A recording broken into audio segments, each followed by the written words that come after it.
Welcome back. It is just a couple days away from UFC 313, which means it's time for me to break down every single fight on this card, starting with the early prelims, going all the way up to the main event of the evening.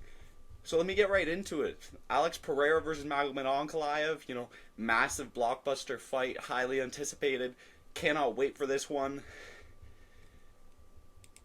We got Justin Gaethje, Rafael Fiziev in the co-main event, short notice, but that's still a barn burner fucking blockbuster fight. Can't wait for that. There's some really good fights on this card. Mauricio Ruffy versus Bobby Green, that'll be a good one. Cannot wait for a lot of these fights. So let me jump right into it. The first fight I'm going to cover here is a short notice one that I just saw before I started making this. So let me do this. Chris Gutierrez versus John Castaneda. Short notice fight. Interesting how this came to be. Gene Matsumoto was supposed to fight Chris Gutierrez originally, right? And they pulled Gene Matsumoto off and put him up against Rob Font a few weeks ago to save that fight night card. So Chris Gutierrez was in limbo. He needed an opponent. John Castaneda last week was supposed, or yesterday, I guess, at the time of filming, he's supposed to fight Douglas Silva do Andrade. That fight falls off the card, and they put together this one, it just falls together. They have two fighters that need a fight, so we got Chris Gutierrez, John Castaneda. And I think I'm going to have to go with Chris Gutierrez, He seems to be the more polished guy. John Castaneda is like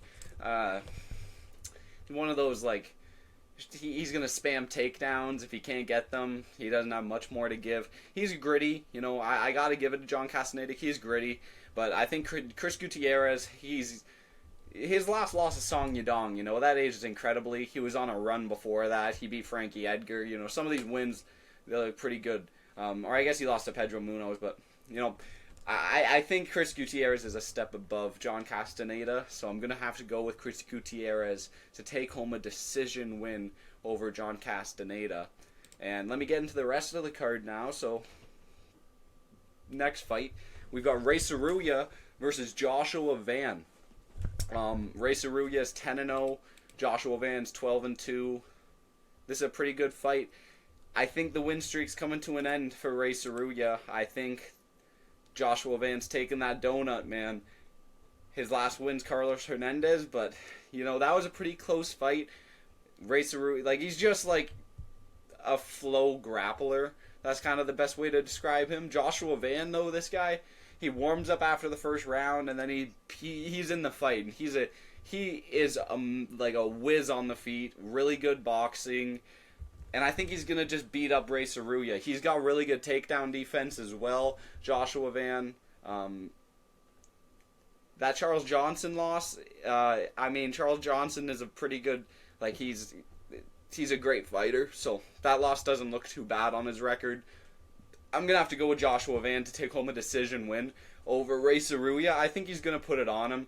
I don't think Rei Tsuruya is ready for a Joshua Van at this level yet, but we'll see how this one goes. This is like a proving grounds match for Rei Tsuruya. So, sink or swim, buddy. Next fight up the card. So, my pick there was Joshua Van decision. Next fight up the card. I don't know about the order of the topology here, to be honest. But topology has the next one on the card. Curtis Blaydes versus Rizvan Kuniev. Curtis Blaydes, 18-5. Rizvan Kuniev, 13-2. Curtis Blaydes coming off of the knockout loss to Aspinall. Kuniev, this is first fight in the company, but he's coming off of a nice knockout win on the Contender Series. Pretty quick knockout knee to the body, ground strikes. Curtis Blaydes, this is a tough one to pick, man, because this is can he survive the UFC level? And he doesn't look like he was in incredible shape on the Contender Series, so who's to say how this one's going to go? Curtis Blaydes has a reach advantage. And, he was cracking Aspinall a bit before he got finished. That's what's going to happen when you fight Tom. I could see Curtis Blaydes getting a, or I guess he's a minus 330. Or is he really a minus 330? Jeez, is he really? Wow, yeah, Curtis Blaydes is a massive favorite. Yeah, I'll go with Curtis Blaydes. You know, knockout, first, second round. Probably first round for Curtis Blaydes. That'll be the official pick. Yeah, next fight up the card. We've got Marion Santos versus Francis Marshall. This is a really good fight. You know, Marion Santos coming off of that incredible knockout win over Con Offley. Put him out, man. Like, had him stiff as a board. Francis Marshall coming off of a win over Dennis Bazooka, but it was a split decision. Like, pretty close fight there. He lost 2 in a row, got knocked out by Isaac Dulgarian, lost to William Gomi. And, like, William Gomi, I get he's a decision merchant, but, you know, all these losses, they kind of don't... They age worse with time. So I'm going to have to go with Marion Santos with all that being said. I think he's an incredible prospect. He's going to be lighting Francis Marshall up on the feet. You can't sleep on Francis Marshall. Like, he does have skill. He's not a pushover by any means, but Marion Santos is going to win this fight. There's a potential for a knockout, so watch out for that. My pick... If Isaac Dulgarian knocks you out, I'll say Marion Santos can get it done on the feet against Francis Marshall. We'll go with a round 2 or round 3. Round 2 TKO win for Marion Santos. That'll be the official pick. Moving on. So next fight up the card. We've got Alex Morono versus Carlos Leal. Alex Morono, his last fight, he's lost his last 2. Nico Price and Daniel Rodriguez. That Daniel Rodriguez one was pretty close. You could have scored it for Morono, but you know, it was a pretty close fight. Carlos Leal, this guy went toe to toe with Rinat Fakhretdinov, and he won that fight. That was blatant robbery. And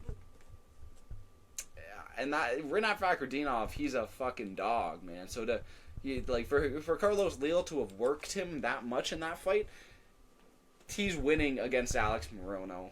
I'm going to have to say Carlos Leal's going to knock out Alex Morono in the first round. That'll be the official pick.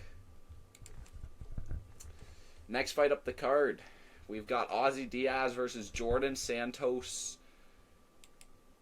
Yeah, I mean, Ozzy Diaz is not good. Djorden Santos, pretty good prospect coming off of a undesirable fight on the Contender Series against Will Curry. But Ozzy Diaz, this guy is a pushover. He does have a 4-inch reach advantage here, but he got knocked out in his last fight by Ming Yang Zhang. You know, the prospects, or the victims of Ming Yang Zhang, they never really recover, apart from Brenson Ribeiro. But I'm going to be honest, I wasn't too impressed with Djorden Santos in his last fight, so I wouldn't be incredibly surprised if Ozzy Diaz took home an upset victory here. I wouldn't be incredibly surprised about it. He's got a reach advantage, he got a height advantage. That can throw off a guy like Djorden Santos. You know, he's a pretty green of the game. And Ozzy Diaz, I mean, Ming Yang Zhang's pretty good. Joe Pyfer's pretty good. I could totally see him getting it done against Djorden Santos. A lot of people are going to be against Ozzy Diaz, but like, Ming Yang Zhang is a good striker, knocking everyone out. Same with Joe Pyfer, right? So the losses don't age terribly. But, you know, Bevon Lewis, they're not like incredible wins or anything, but I could totally see Ozzy Diaz getting it done. Who am I going to pick? I kind of want to pick Ozzy Diaz, I'm not going to lie. No, I won't. I'll go with Djorden Santos. I do think it's worth a couple pennies, you know, if the line gets a bit worse. Like if Ozzy Diaz becomes like a -2 or a +200, you want to play a couple dollars on him, because Djorden Santos is not a good prospect. I will say that. But I will pick Djorden Santos to take home a decision win. That'll be the official pick. Djorden Santos by decision. Djorden Santos by decision. Next fight up the card, we got Bruno Ferreira versus Arman Petrosyan. Bruno Ferreira is getting this done. He's coming off of a loss against Abus Magomedov by triangle choke. You know, they went to war that first round. Bruno kind of gassed, but Abus showed off a good cardio in that fight. But Bruno is a fucking beast on the feet. He's throwing spinning back elbows, like just the craziest knockout blows imaginable, throwing everything into it. He might play it a bit safer in this one because he gassed out in his last fight. But I still think he knocks out Arman Petrosyan for sure. We're going to go with the Bruno Ferreira knockout. Round 1, maybe round 2. That'll be the official pick. I don't think Arman, like, I'm not disrespecting Arman or anything.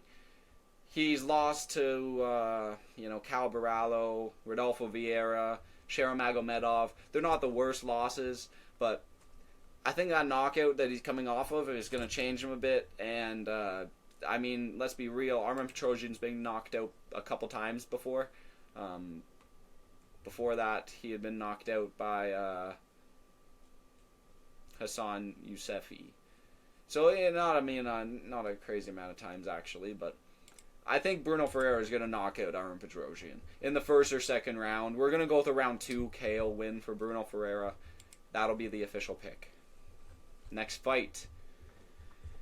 Jalin Turner versus Ignacio Bahamondes. Jalin Turner, this guy, 50-50 fighter, 14-8, less than 50-50 fighter, like terrible.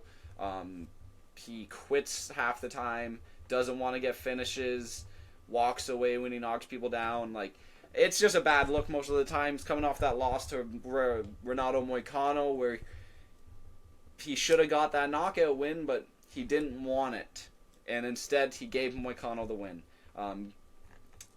Beat Bobby Green by knockout. The really late stoppage, 23 unanswered shots before the referee pulled him off.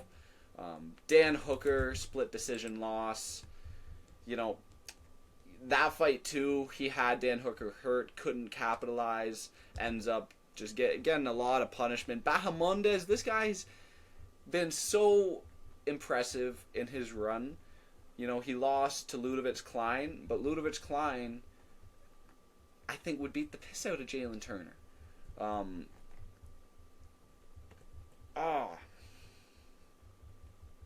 This is a tough one, I won't lie.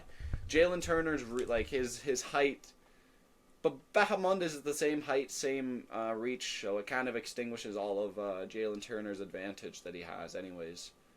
Yeah, no, okay. I'll go with Ignacio Bahamondes. I think he's going to knock out Jalin Turner in the second round. Bahamondes, can't sleep on this kid, man. He's a fucking beast. Coming off that Manuel Torres, that was incredible, man. He beat the fuck out of Manuel Torres. Jalin Turner, you cannot be confidently picking Jalin Turner. Like, he's a lightweight Cody Brundage, man. Maybe not that bad, but he just quits half the time and just doesn't want to get the finishes. And it's a pretty bad example when I'm describing Jalin Turner, but yeah, we're gonna go with Ignacio Bahamondes by knockout in the second round. Next fight, we got King Green, Bobby Green, not gonna call him that, versus Mauricio Ruffy. Ruffy's obviously gonna knock out Bobby Green. Ruffy couldn't get out James Lontop, but James Lontop has taken a lot less damage in his career so far than Bobby Green, and I think Ruffy's gonna put him out bad. I think Ruffy's gonna put him out bad with some weird shit, or maybe just a left hook or something like Ruffy likes to throw. But I think it's gonna be something weird, an elbow or some shit that is gonna put out Bobby Green in the first round. That's going to be the official pick. We're going with Mauricio Ruffy by KO. So next fight, we've got Amanda Lemos versus Iasmin Lucindo. what is there to be said about this fight? You know, Lemos coming off of that loss to Jandiroba. She put herself in a submission. Weili Zhang was her last loss before that, just an unimpressive title fight, but, you know, that's commendable nowadays, you know. Tatiana Suarez did the same thing. Mackenzie Dern she beat, though. Marina Rodriguez, Michelle Waterson-Gomez. They're not terrible.